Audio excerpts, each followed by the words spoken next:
呢個係 W 大家見到，佢同即係當時咧就生活唔係好，生活條件唔好，又打仗，咁其實咧死嘅人平時都唔少嘅。咁但係咧呢次流感咧亦都引起咧就即係有啲青壯年人中間無端端多咗一個高峰出嚟嘅，就係當時呢個流感嘅影響。咁仲有流感得咗一個好特別嘅名，大家都會聽過黑死病，黑死病指鼠疫唔係講流感。流感叫做紫死病，係紫色嘅。咁點解會紫色咧？因為咧佢塞住我哋個肺，我哋呼吸唔到咧，個病人咧就係缺氧，跟住出現個紫色紫金，成個人變成紫色，之後就死亡，就叫做一個紫色死亡。咁咧就一個流感大流行病一掃過啦，引起好多人病咗，亦都有啲人好嚴重，咁令到跟住隨即令到整個社會係陷於癱瘓嘅。呢個係當時所見到啲情況。呢個伯伯咧就喺街度做消毒啦，咁嗰啲戲院啊就閂晒門啦，跟住所出街嘅人都會戴晒口罩啦。你最後即係有人記錄低就話，即係好奇怪，去到個墳場入邊見到咧，就係嗰啲墳墓嗰啲人咧，全部嘅死亡時間都係1918年嘅。咁其實有人話，有啲人話1918啲人因為打流感疫苗咧死咗好多人嚇，呢個係同大家講笑啫，千祈唔好信，呢個唔係真嘅嚇。咁1918年我哋都未知道流感係乜嘢引起嘅嚇。當時咧就醫學界有一樣嘢，將一個細菌叫做流感桿菌嚇。咁咧未知道有病毒之前咧，以為流感係細菌引起嘅嚇。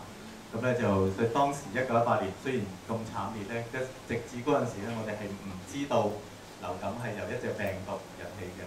咁更加唔好講話有疫苗啦，疫苗係幾十年之後嘅事情嚇。咁原來咧，我哋1933年之後，大家就發現咗原來引起我哋呢個老朋友個真面目係咁樣嘅嚇，係咁樣嘅一個真面目。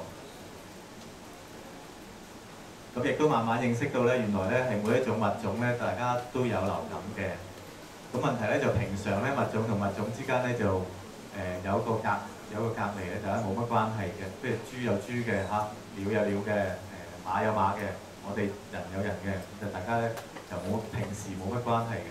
咁但係亦都發現咧，有時咧可能佢哋中間就會有啲互相影響，咁令到個流感嚴重。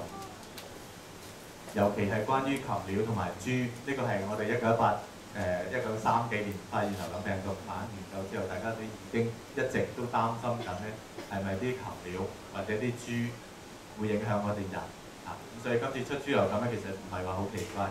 咁豬流感之前搞咗咁耐禽流感，點解？因為大家好擔心個禽流感咧係咪會變成大流行？OK，呢個即係啱啱就係1918年嘅一個史上最強嘅大流行。咁喺呢個之後咧，咁我哋人類好努力，咁終於就發現到，原來呢個流感係呢隻咁嘅病毒引起嘅。亦都1940幾年咧，就有人咧研究出疫苗，咁之後咧就當然有疫苗，就希望能夠用到啦。咁所以之後2次57、68年嘅時候咧，就我哋又經歷咗2次嘅上個世紀嘅其他2次嘅大流行。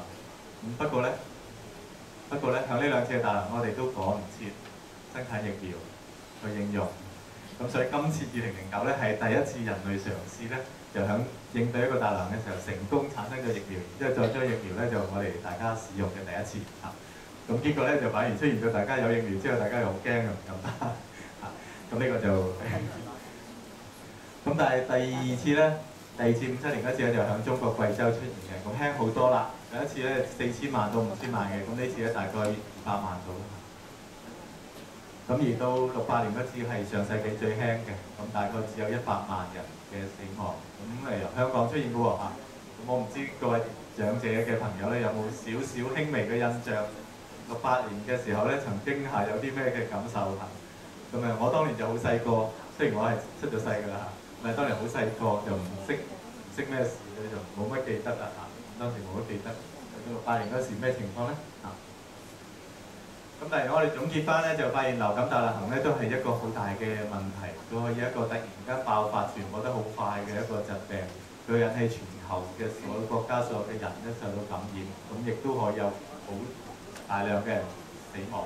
咁但係每一次唔一樣喎，發現咧最重嗰次同最輕嗰次咧可以差好多嘅。咁所以我哋唔能夠事先咧確定到咧一個大流行咧佢會有幾嚴重嘅。呢個係一個事實，都可以輕好多，亦都可以重好多。咁所以呢個係我哋面對緊呢個老朋友嘅一個特殊嘅情況嚇。咁而佢一旦重嘅時候咧，佢唔係淨係會影響我哋，成日都覺得啊老人家小朋友即係BB 仔啊，咁嗰啲抵抗力弱啦，咁自然會明白係需要多啲嘅保護。咁但係有時咧，佢會好奇怪，佢專門咧就去影響嗰啲年青力壯冇病嘅人嚇。對流感咧，佢有呢種特徵嚇。